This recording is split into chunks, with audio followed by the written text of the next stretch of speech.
Welcome to the first episode of Off the Backwall, powered by the World Players of Handball, the WPH. I'm your host, Ryan Watkins, and I'm joined today by my co-hosts, Mark Doyle and John Bike. What's up, guys? Really excited for you to be listening today. I know that the handball community. It's a really tight-knit group, and everyone loves just getting new information, new videos you can watch, articles. I know that right when stuff comes out, you listen to it or you read it. So we wanted to give you another outlet, another form of media that you could spend your time listening to when you're driving or just when you're on a walk, something like that. I know you love handball, so we're going to give you some more information about handball, some fun facts, stuff like that. Just a deeper dive into the game from some current players that you might not know from outside the ropes. So looking forward to this episode and the ones to come. Hello, everybody. Happy to be here too to provide this service for everyone and give some of my opinions and whatnot. And I'm sure if I wasn't on this podcast, I'd probably be listening to it too. So happy to be here and excited for the next few weeks. And if you can't tell, Mark is from Ireland. Yes, he is from Ireland, and it absolutely fires me up that we have Mark Doyle joining us. For those that saw our post on Instagram at WPH Live, if you're not following, there is a fourth member of the of the podcast. However, unfortunately, that fourth member is in contractual, disagreements with another member on this podcast. I won't say any names just to, make sure everyone remains anonymous, but that's got to get resolved before he gets on the podcast. So hopefully, I know some of you are really bummed because you probably were, wanting to hear his voice over the three of ours, but good things take time, as a wise man once said, right, John? I agree with you 100%. I know a lot of you, like Ryan just said, or you're here, like where's this voice? Where's Ray? But well, that kind of defeats the purpose of staying anonymous. But yes, it is Ray here. So yeah. Well, the Well, cat's out the bag. we're gonna use his picture though for name and likeness. We're gonna use his name, obviously, and his image for likeness. So yeah. you know what? He might even be in this thumbnail too for this. When you click on it, you might see a picture of Ray. You won't hear him this episode, but you're gonna see him in the picture. I love it. Well, I think his thumbnail would be a good idea. Ray, just sign the papers. Our current champion. Sign the papers, Ray. Sign the papers. But without further ado, let's jump into it. We asked you guys. We put out a poll for some of the topics you wanted us to cover in this first episode.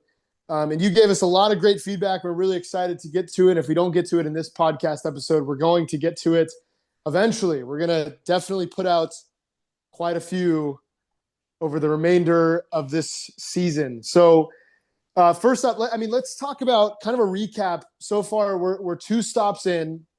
Obviously, the Portland Classic in Portland, Oregon at the Multnomah Athletic Club. What a tremendous facility that place is. If you haven't had the opportunity to check out the Multnomah Athletic Club or, the Portland Classic, that's just a tremendous tournament. The hospitality is amazing. But let's dive into Portland. John, were there any surprises for you? And then, Mark, feel free to chime in too.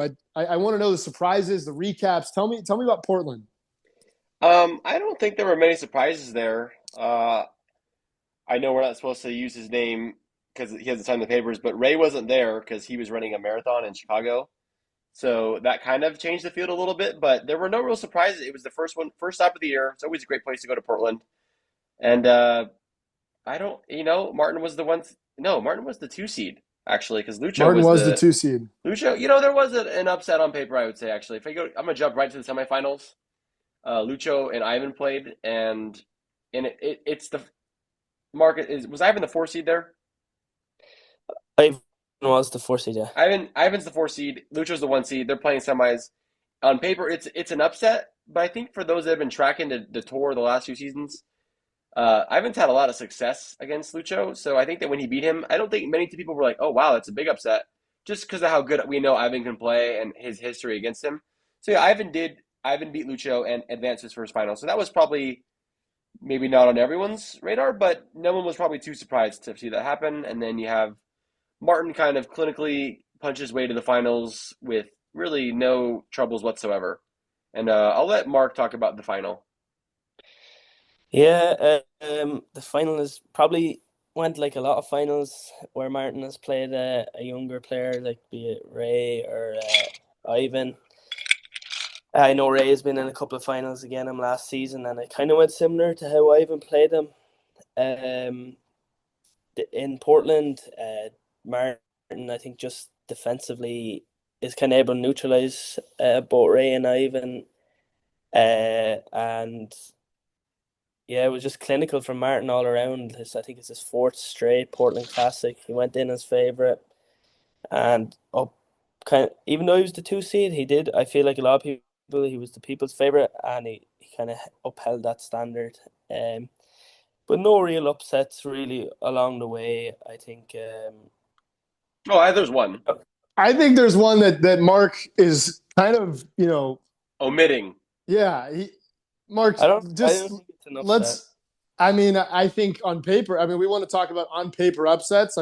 That's been thrown out a couple times. And I'll just go ahead and say it. Mark Doyle loses. Mark, was it first round?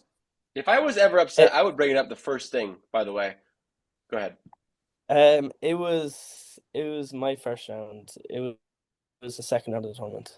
Okay, well, I'm glad you got that in there, just so the viewers know that it wasn't the actual first round. But Mark Doyle loses to Jeff Strybeck. Jeff's been playing out of his mind. He's been playing unreal this pro stop season, and probably not a better person to have that success. He deserves all that success for everything he's doing with the St. Louis Hinter Club and the National Handball Center. And we'll talk more about that in a bit. Sorry, folks, we had a bit of technical difficulties there, but I just want to make sure, where we left off, Jeff Strybeck's been playing absolutely unreal. No one deserves it more than Jeff, especially with everything going on at the National Handball Center. And so we'll talk more about that in a bit. But that, I think, was probably the biggest upset. We almost had a Sean Lenning over Luis Cordova upset there in the quarterfinals, right? Was it the quarterfinals? That was the quarters. I don't know if you guys are watching, but Sean had match point and actually probably hit a winning shot, but it came back to hit him in the foot, and Luis got kind of a second chance and actually ended up winning in overtime in the second game and went on to win in the tiebreaker. So that was kind of a big moment in the tournament too. We could have seen our number one seed and number one ranked player taken out in the quarterfinals, but he did manage to get through it in the end. So that was a talking point of that tournament, I felt like. Yeah, no, I think that one's definitely highlighted for Portland. And, my biggest takeaway, I go to these tournaments too. You'll never see my name in any of the draws, but you'll see them. You will see them, and then eventually they fade away. But Ty Peacock is my biggest takeaway from Portland. Absolutely amazing Thai food place. If you're ever in the PDX area, you must check that out. John, Mark, and give a shout out to our guy Brian Trejo over there at Minnesota State. Went there the first night, and it's just a lovely place. So Portland Classic all the way around. What a tournament. Martin Mulkerns, the people's champion, quoted by Mark Doyle there. The 4-time champ now, too, in a row. Yeah, they're going to start. They're going to build a statue of Martin out there. I think the city is proposing that, actually. I sat in on a city council meeting, and that was something they talked about. So, but moving on to Tucson, the second stop of the Race for 8 Tour, the Tucson Memorial. What a tournament that was. We had, we had Senior Pro Tour. We had, obviously, the Men's Pro Tour. We had the Women's Pro Tour. And then we also had Indoor Big Ball, which drew an amazing crowd from Southern California. Obviously, guys, let's talk a little bit. We'll get to the small ball stuff, but that big ball crowd that came in. You've got Sal Duenas, you've got Oscar Ciordia, we've got Chava Cordova, I mean, I'm missing And don't people I forget, know, but Mark will name this one because they go back a while, a ways back. Yeah, Eddie Torito, top player now. He's pretty young, but I think he made a semi-finals. So me and Eddie actually faced off in the 2016 Simple Green. So we've kept in touch since, and it was nice to meet up with him last weekend. yeah, I mean, that's what handball is all about, right? The relationships. 2016, Mark, how old were you and Eddie in 2016? We were 13. 13. And I believe, and this is an unofficial statistic that I was told by someone that will remain anonymous, but you're the only person of Torito's, am I saying that right? Torito's age. Not sure, yeah, maybe. You're asking the Torito's wrong age. guy. Yeah, you're the only person of Torito's age that's actually beaten him. So kudos to you when you Yep, were 13 year never old gonna play Mark. him again. He wants a rematch. That's not gonna happen. Okay, good. Well, you heard it here first. I'm all about breaking news, and that certainly is something to keep track of. So the Tucson Memorial, who won the finals of the Big Ball? I know we've posted that incredible rally with Sal Duenas, who teamed up with Oscar Ciordia, who's multi-time icebreaker champion. I mean, he seems to win those like every time we throw them. And then it was who was on the other side of that? It was Chava It was and Chava Torito Eddie beats. and Eddie. Yeah, and Eddie. And who ended up winning that match? Do we know? Chava and Eddie did. Yeah, I mean no. it was no, they didn't. Who The won? single. Are you talking about singles They or did. doubles? No, we're They talking did. about doubles. Okay, yeah, Chava and sorry. Eddie won. Yeah, Chava and Eddie won, and then Oscar Ciordia took the first place prize over Chava Cordova in the singles, which I think that that's according to how the seedings go. But Chava is he's an incredible player in that court. Anybody that's seen him play knows that any tournament he's entering in, you can't rule him out to win the tournament.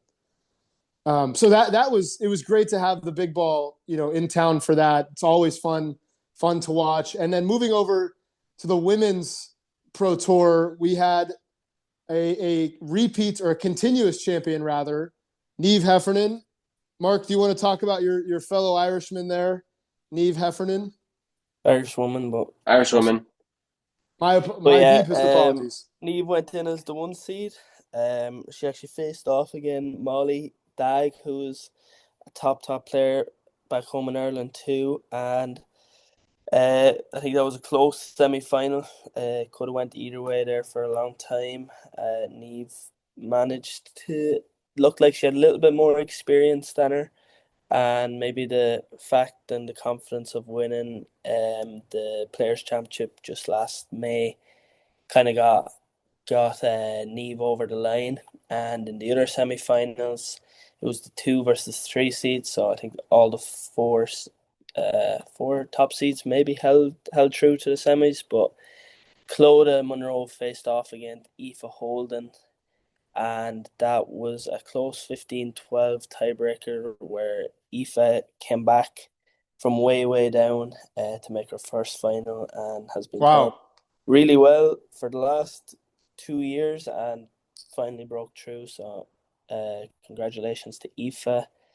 And then she faced off again Neve in the final, where John will take it from here. Yeah, that was a good final. Ultimately, though, Neve would come out on top. I thought that she was gonna be tough to beat.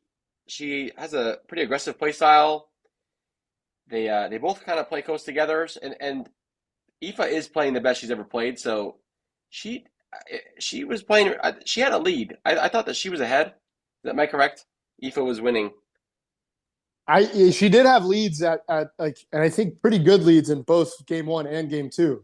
Yeah, that just speaks to Neve's kind of her determination, and we saw it last year in Salt Lake City when she beat Fiona for the championship.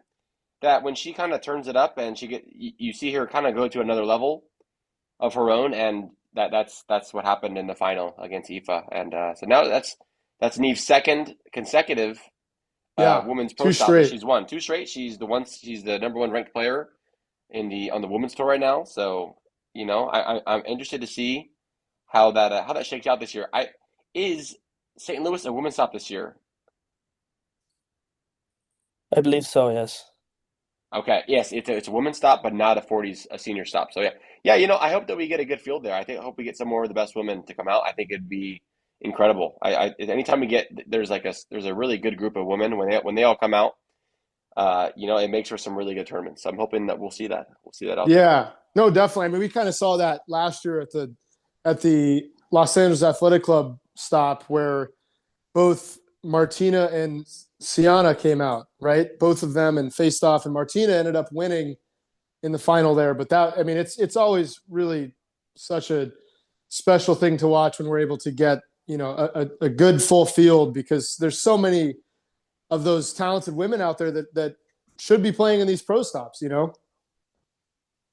So Definitely, definitely. But now let's move. Can we move on to well, we can talk about the men's. We could either go through the round of 32 and talk about some upsets, or we could just go right to what the people really want to hear I think the people is want to hear the upsets, so let's keep them on their seats here. First and foremost, Ray, you're the new champion of the WPH Pro Tour. He won his first, and it's been kind of a long time coming.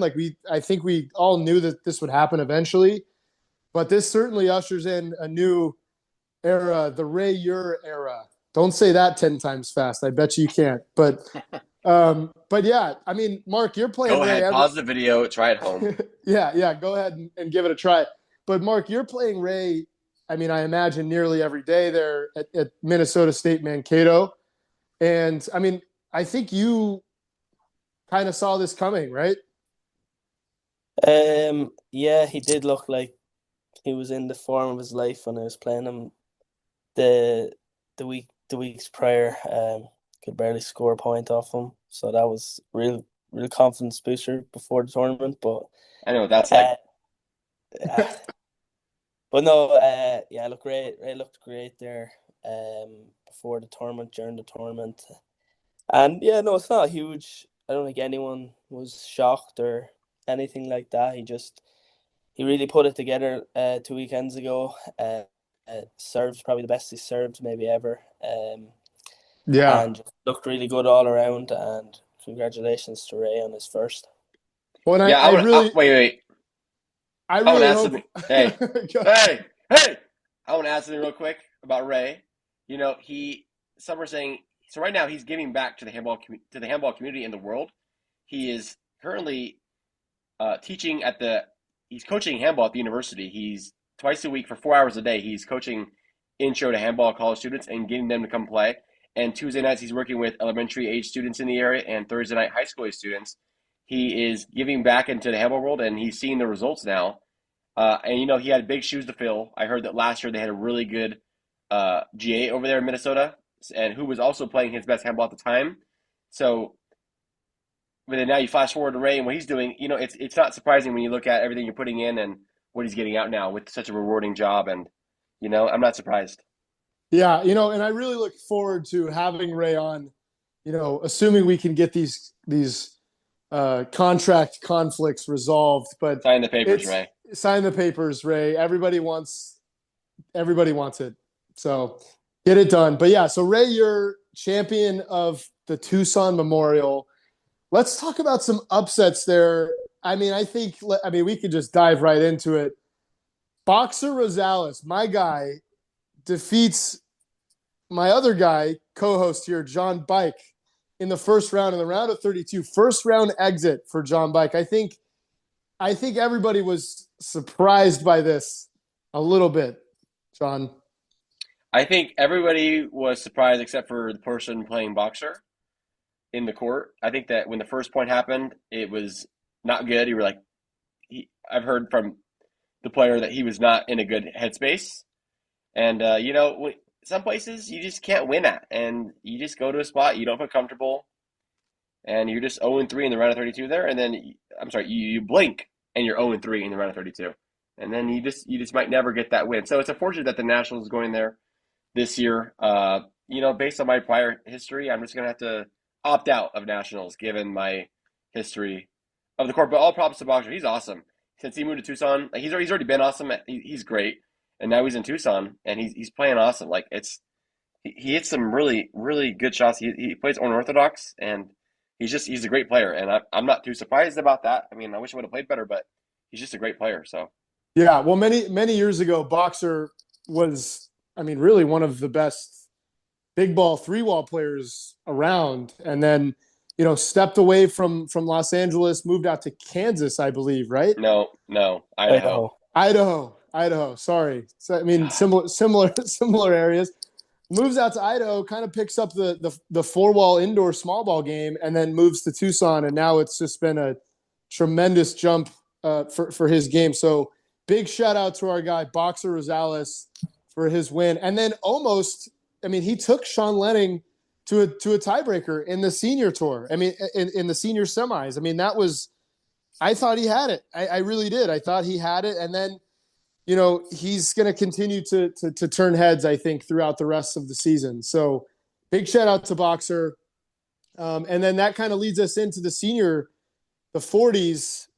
We have a champion that was dethroned for a little while, but Dave Fink is back on top of the senior 40. I don't believe he's on top of the rankings, but he's back on top. He's got a win under his belt, which is his first for this season. And I know it's been tough since Sean Lenning has entered that 40-year-old age bracket because, Sean seems to, I mean, I feel like he's getting better and better, and his conditioning definitely looks better than it has in the past. His fitness does look good this season, and I'm looking forward to seeing, how the season finishes out for him. But yeah, Dave Fink beats Sean Lenning and takes the senior pro title there at the Tucson Memorial. So we're 2 stops in. We've got, St. Louis coming up after the new year at the end of January. That's going to be a tremendous event. As most of you know, Jeff Streibig and team have been working tirelessly so hard to get that National Handball Center opened up. And it's going to be, from what I hear, I mean, we're going to have a great turnout there. So I'm really looking forward to it. And John, I know that off air, you mentioned that in years prior, even before that, it was the St. Louis National Handball Center, when it was just the Hinder Club, they would still get a massive draw there for the pro stop. Yeah, 2 years ago when they had the Chapman Memorial there, it was I think it was a men's pro stop, a women's pro stop, and a female stop, and it was probably the biggest tournament in the WPH history. I think there were over 50 players in the men's pro. You had a good amount of top Irish players come over. You had David Walsh, Dearman Nash. Was Nash there? Nash wasn't there. He wasn't? Yeah, Daniel Relihan. I'm sorry, I meant Relihan. Yeah, Relihan. And Michael Hedigan were there. Hedigan, yeah. And Niall O'Connor. Niall O'Connor was there too. Yeah, yes. Yeah, no, it was an incredible field. And we also had Killian when Killian was still playing then. And Killian Carroll. And obviously anytime he enters a tournament, the field gets that much better. And it was something like that. And I think that we're gonna see that. And then at the end of January this year, I'm expecting a really big field and a really good field, strong field. Yeah, no, I completely agree. I think, it's awesome that we're going to get to go to St. Louis, see, the unveiling of the National Handball Center. And then from there, we move into Juarez, in Juarez, Mexico. And that's become a fan favorite pro stop there. And I'm sad that I'll be missing that one, but I'll have two co-hosts here to report back on how that tournament goes. I know it's always such a fun time. I know last year they did a rodeo for all the players, which was it's pretty tough to beat for a tournament atmosphere. After Juarez, we come to the Los Angeles Athletic Club, my hometown, and yeah, I mean, last year that was such a fun tournament, and this year it's going to be really fun again. Big shout out to the LAC Handball Committee, Stephen Cooney, Vic Perez, myself, and of course, you know him, you love him, Rafi Martinez. Really looking forward to having and hosting everybody there Vamos. in LA. What? What? I said, vamos. Vamos, Rafa. Vamos, Rafa is right. And then after LA, we go to St. Louis. No, sorry, Salt Lake. Players Championship. We go to the Players Championship. And John, I think if I'm counting correctly, that's only 6 stops. Yes, that's true. This year there are only 6 stops. That's different than years past. There's only 6 stops this year, 6 full stops. So there's no more half points, no more LTEs, no more three-wall stop. It's all just 6 4-wall tournaments, all indoor, obviously all indoor, all full points, and every tournament's going to count towards the end of season rankings. So it's going to look the rankings, and it's going to look a little different this year. But I think after some talks with the players last year, through they expressed some of their feelings with the executive directors, that this is, I think it's just better for all. I think that when you decrease the number of tournaments just by a little bit, down by 3, because we have 6 now, and it just increases the importance of each one. So each tournament now, there's an added stress of I need to do well here if I want to end the season in the top 8, and that's kind of what we're getting. And I don't see a problem with having just 6 tournaments. I think that having too many tournaments is a thing, and it decreases the value. So now I think it's a really good spot where each tournament really matters. Yeah, no, I agree. I mean, Mark, how do you feel? Obviously, this is what your fourth It's my year on the fourth tour season. now. Yeah, The Yeah, swan no, song. I agree. The less tournaments has really put a major emphasis on every tournament. Obviously, I think in years past you had some players who kind of could pick and choose. Um, Maybe they could skip out on a light stop, or they could skip out on the 3-wall and go to the light stops, and it kind of just overall maybe for 20 or 30% of the tournaments you just didn't have a full field.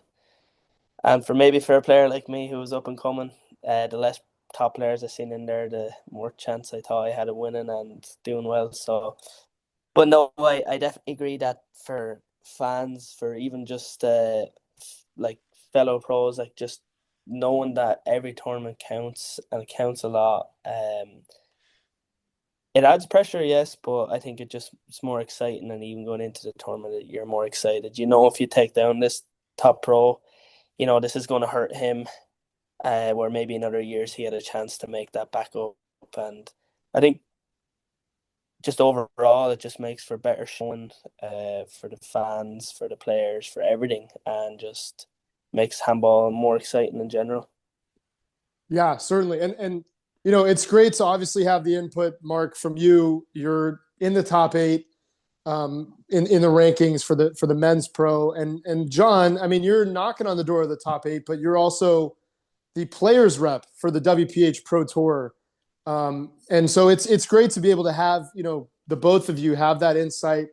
And John, you're able to speak kind of on what the overall consensus is amongst all of the players, not just a few, and from what we hear.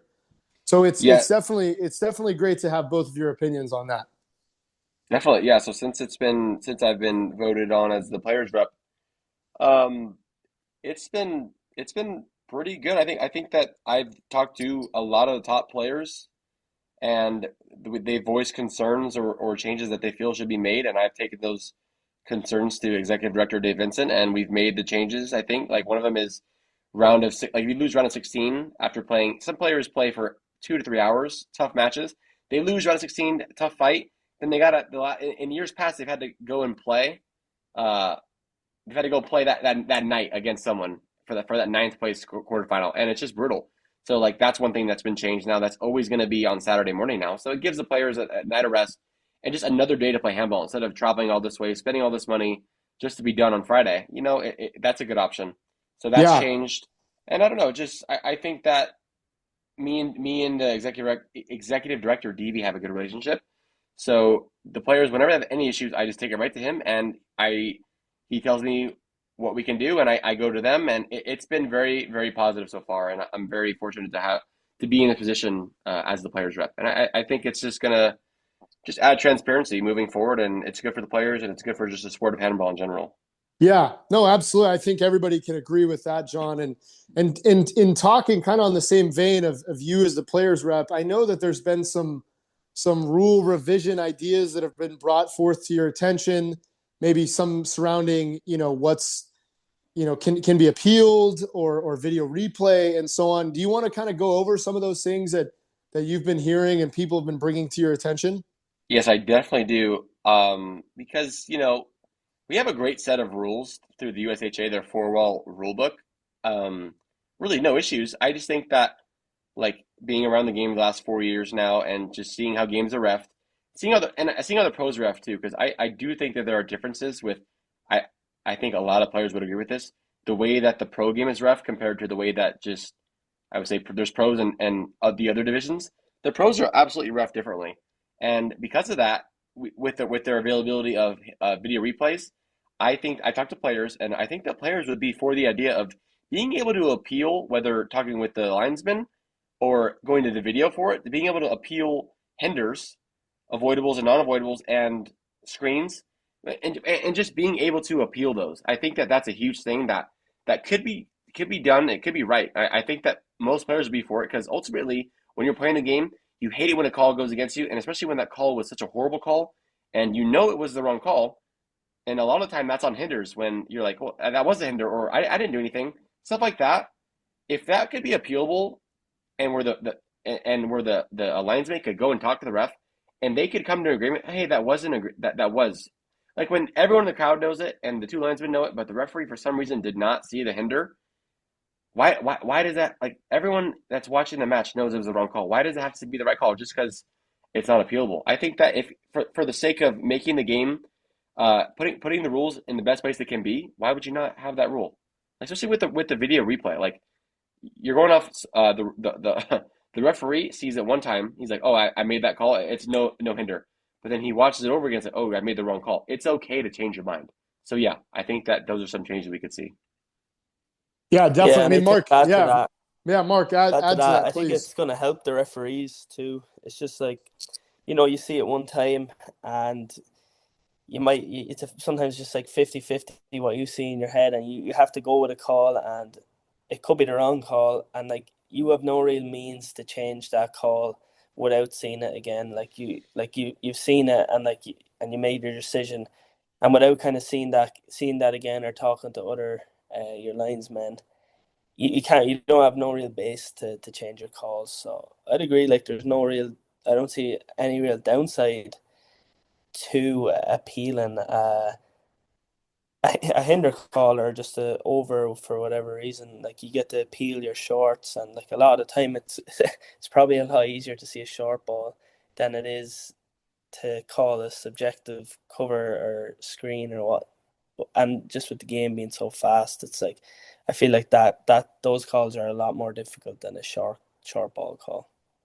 Yeah, absolutely. I mean, I think kind of what you said, Mark, about how fast the game is.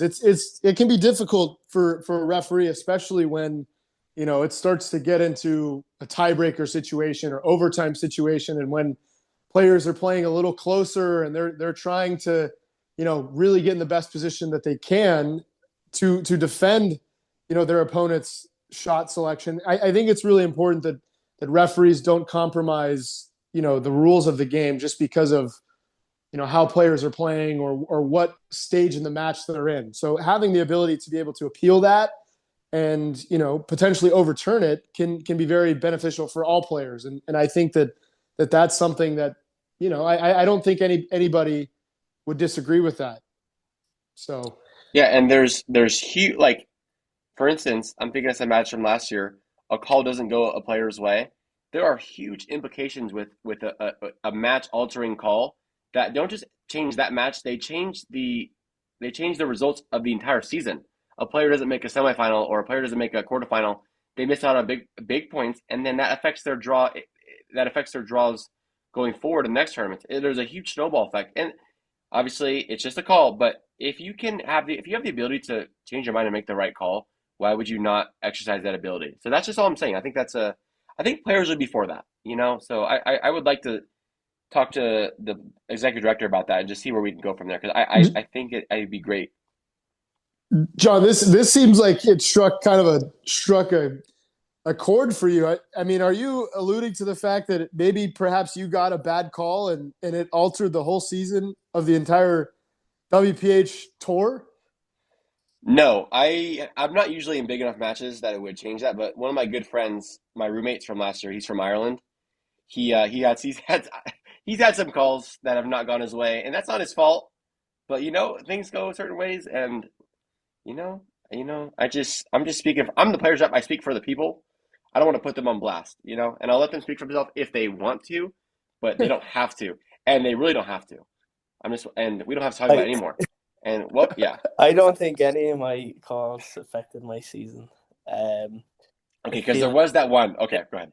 sixth is better than I could have hoped for, so I don't think anything like maybe it even helped me getting some different draws. So Okay. that was very subjective comments from John. And Well, calls are Yeah. subjective, so I'm trying to show just the purpose of why we can appeal these because you could right now you're appealing what I said, and you have the right to, and which leads to my point of I agree hitters with should be the available. new rule change, but I don't agree with your example. And I Yeah. love that for you. I love that you're able to say that, and that's what I'm trying to get for the game. So I'm glad we're in agreement. That's good. That's good to know. Folks, this is a great time. We're going to take a break, and we will be back with you here after the advertisement. This episode of Off the Backwall is brought to you by Digiflex. We teamed up with Digiflex to give away a free pair of gloves to you, our listeners. All you have to do is comment who your favorite player is and tag 2 friends in the comments of our Instagram or Facebook post. More details on this giveaway will be available at WPH Live on Instagram or on our Facebook at the World Players of Handball Foundation. Be sure to check out Digiflex Solutions for all of your handball needs. Thank you so much for listening and continuing to support handball. Now, back to the show. And we are back. Thank you for your patience, ladies and gentlemen.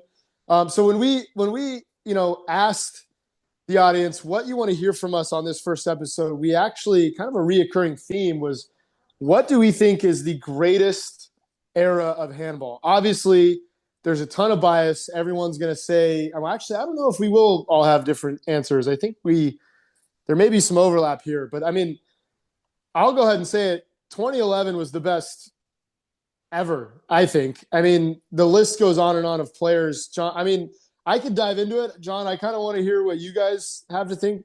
Mark, too. I mean, what do you guys think? Yeah, when I was doing some research, looking at some years, and I was thinking which year or time span had the best players overall, and I was looking at around 2011, and you have like prime Paul Brady, uh, national champion Dave Chapman in 2011, by the way, prime Sean Lenning, prime Luis Moreno, arguably prime Robbie McCarthy, who wins the 2011 Simple Green U.S. Open of Handball, Noddy Jr., who was in another one of his primes, was a national semifinalist at Los Cab for the Simple Green tournament. Charlie Shanks makes the final of that Simple Green tournament, an amazing player. Alan Garner, Dave Fink, a young Armando Ortiz, Emmett Pachot, Andy Nett, young Dearman Nash, and then here are some of the top Irish players at that time too. You have Tony Healy, Owen Kennedy, Michael Finnegan, Desi Keegan, Brian Carroll, and Tom Sheridan. So that's just from 2011 who was playing. It's just hard to argue with that list of players. Just like that's 20 great players, and they were all playing at the same time. Obviously, they probably were not all at the same tournament at a given time, but still, that's just like you look at that top 8 or just the first 8 names I named. It's like, come on. I mean, half of that list could come into a pro stop and be a champion contender. So yeah, I don't. I mean, Mark, what do you think? How do you can you argue with that? No, well, it's very hard to argue with. At least I know there's the one thing I'd probably say about that generation and why it is so good and looks so good. But like you do have some players that maybe were in their prime a little bit later and a little bit before. But the tournaments won from that generation or that list is kind of unbelievable. And I think at the same time, you have a young Dearman Nash who makes an Irish Nationals final and loses to Robbie, but in the same tournament takes out Charlie Shanks. And I know the same year, I'd say probably one of Killian Carroll's first open finals. I think he's only 18 at the time and loses to Joe McCann. I'm not certain if he was on that list or not. So like that's like some unbelievable results as for an 18-year-old, and we all know what Killian went on to do. But maybe it's some players in that list that kind of hit their prime a little bit later, with the likes of Mondo Ortiz taking out Brady 3 or 4 years later, and The Cordovas both. Cordovas, came Yeah. into the scene. Probably, I know Luis was definitely playing on the tour at that time and was actually He a was. top 8 player, but maybe didn't hit his real peak until maybe you could almost say 10 years or a little bit less later, and is still at the top level. So a lot of those players, like you've Sean, who's been around and still a top player, made an open semi-final in the Nationals 2 years ago. So it's Brady's, what age is he? Like 46, and is our world champion and Irish All Ireland champion. So like it's kind of unbelievable what that group of players have won over the years, whether it's before that 2011 or in the last 14, 15 years since. It's kind of hard to disagree with what that group has done. I And think, yeah. and this is just four wall. I mean, we're not even considering, like we go to the one wall court and we've got Timbo Gonzalez, and like obviously we see the Simple Green U.S. Open, one of the best tournaments thrown year after year, that did such a phenomenal job of like meshing the indoor small ball game with the outdoor three wall game, and like we'd get all of the top players coming out there. Like I said, Timbo on the one wall courts, I mean, prime Timbo. I mean, he was unreal. I mean, Samson Hernandez, I Sa- remember, was a top, yes, used to be there Samson, every. exactly. Samson was playing incredible. And then also like for the women's draw too, like it just 2011 was a amazing year. And then obviously the year following that too, 2012, that was, the worlds in Dublin. That was just an incredible tournament that I was at too, by the way. I just want to throw that out there. I didn't play in it. I was there. I And was that there was, myself. well, I would hope you were, Mark, because that's only about a stone's throw away, as they would say. Half stone. half stone, half stone away for you there in Ireland. But yeah, I think it's hard to argue that 2011 is not the best. I'm sure we'll get arguments, maybe some from your father, John, from Big John, I don't think he would. about how great his generation was. Back in my Um, day. exactly, and you'll say that's okay, Dad. Just go back into the home. so so yeah, I think that it's really hard to argue with that. But Yeah. I mean, kind of along the same vein, the WPH has put out just a tremendous catalog of footage from over the years. I mean, it's so awesome that they've been able to capture footage from all these tournaments. And what are some of the go-to videos that you guys have watched? I know a lot of the videos I watch, seemingly religiously, are all kind of from that era. I mean, we talk about. I mean, the list. I want to hear what you guys have to say first, and then I'll go in there. Yeah, I want to Yeah, start for with. Okay, you good go, talk, John. Mark. No, I just want to say something real quick. Yeah, if you're still listening to the podcast at this point, that means you are someone that has watched every single handball video there is out there, because you're just a sicko for handball. So we're trying to talk to those people right now, and we're going to talk about some of our favorite handball videos of all time. And I think what we'll do is we'll just name one, and we'll go me, Mark, and Ryan, and we'll keep going with some of our favorite videos just for a few minutes. So I'll start. My favorite video to watch is, I hope I don't take one of yours immediately, but it's 2016 Brady and Killian. It's Brady going for his 11th, the first time he went for it. And it's Killian going for his first, and Killian had not beaten him yet. Or, Mark, had he beaten him? Had he just beaten him?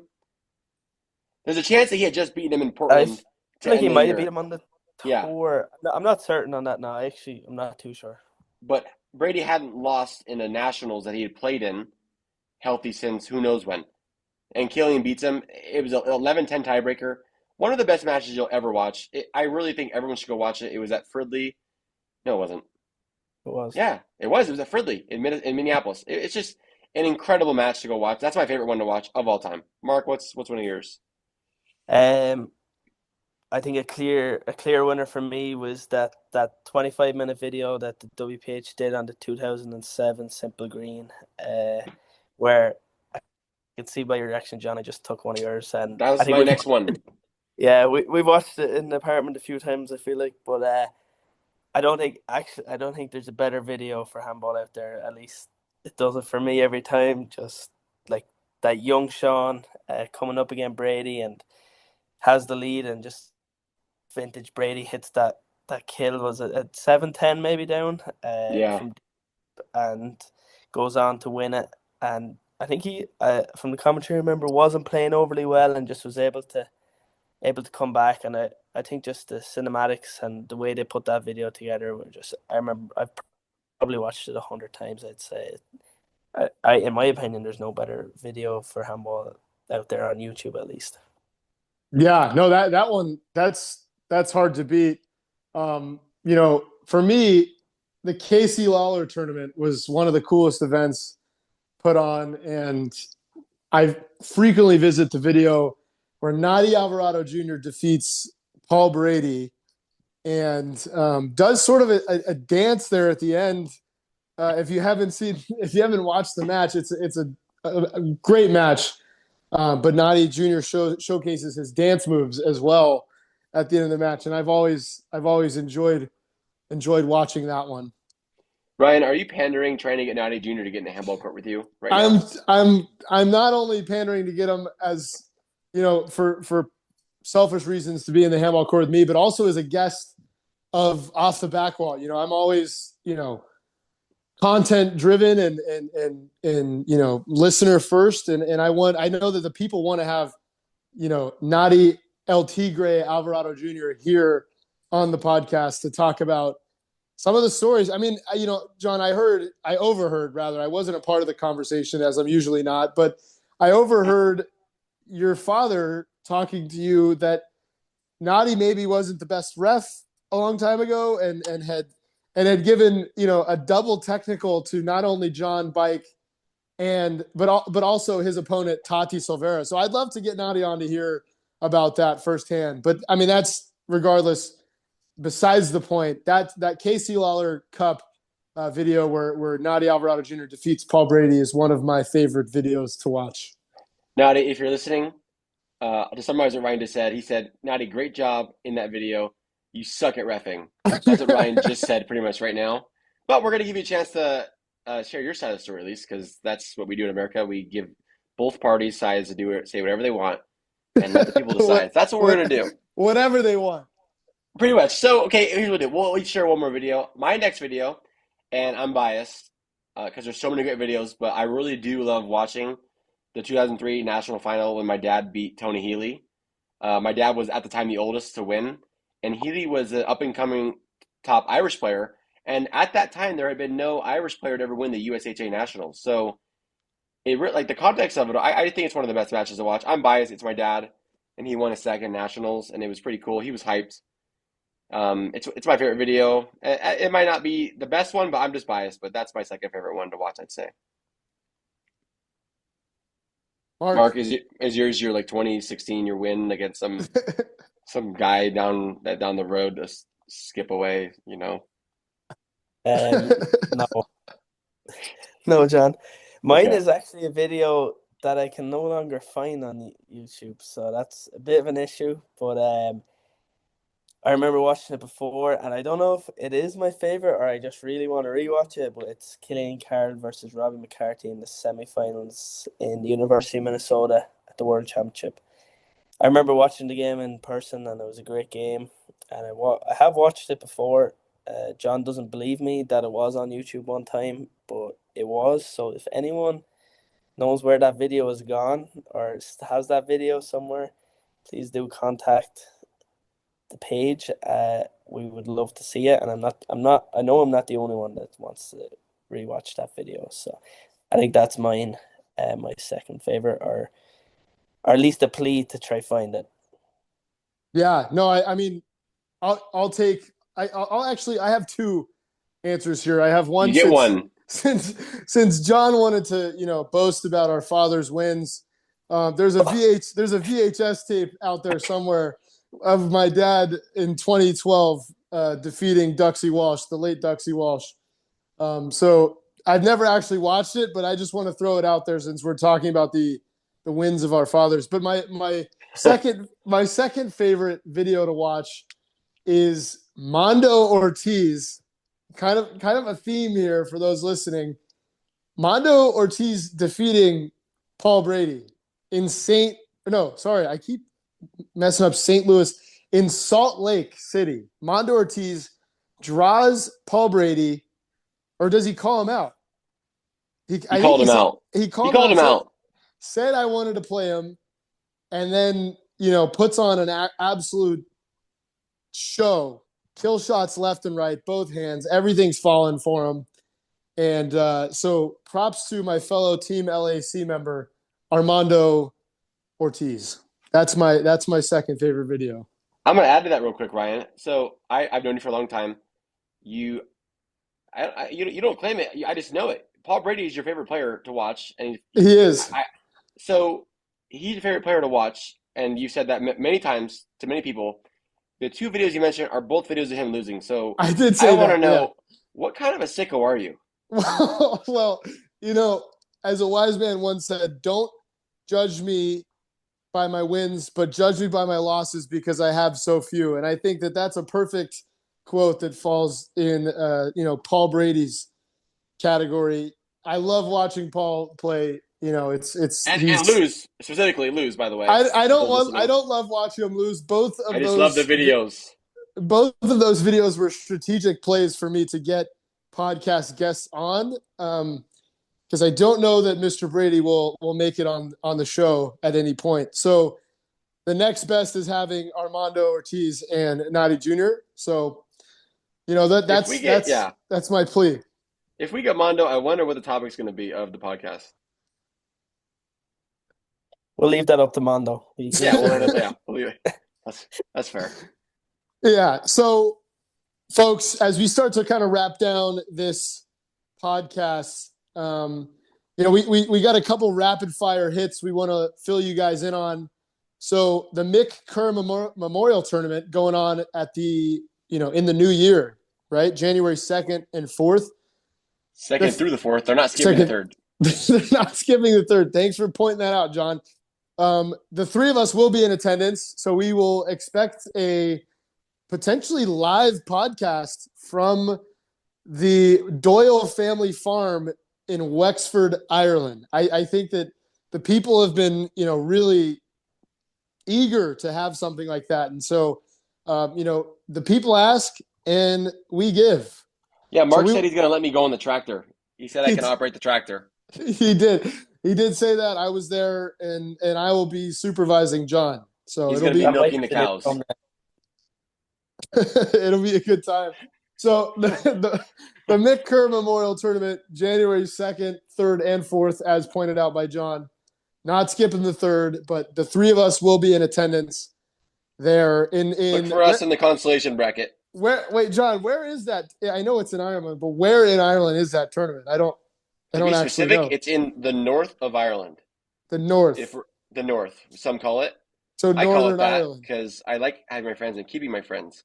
So I called it the north of Ireland. The north, northern, the north. We got it, John. We got it. I don't want to butcher it. I'm just going to stop around my head. Love you all.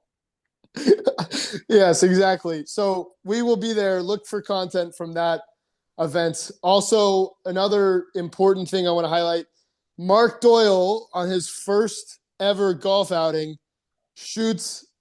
What'd you shoot, Mark? An 82? An 82? I think it was a 32. A 32. Okay. John, it was 9 holes. It was 9 holes. John, what did Mark shoot? He shot an 82? 82, and it was pretty impressive. And it was 9 holes.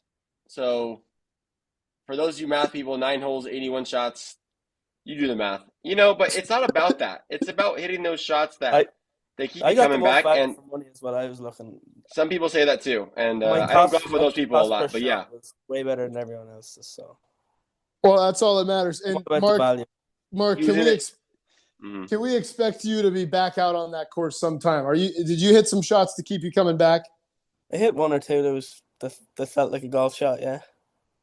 Fantastic. And apparently there is rumors that I am in the short list for the 2026 USHA Invitational Golf outing in California.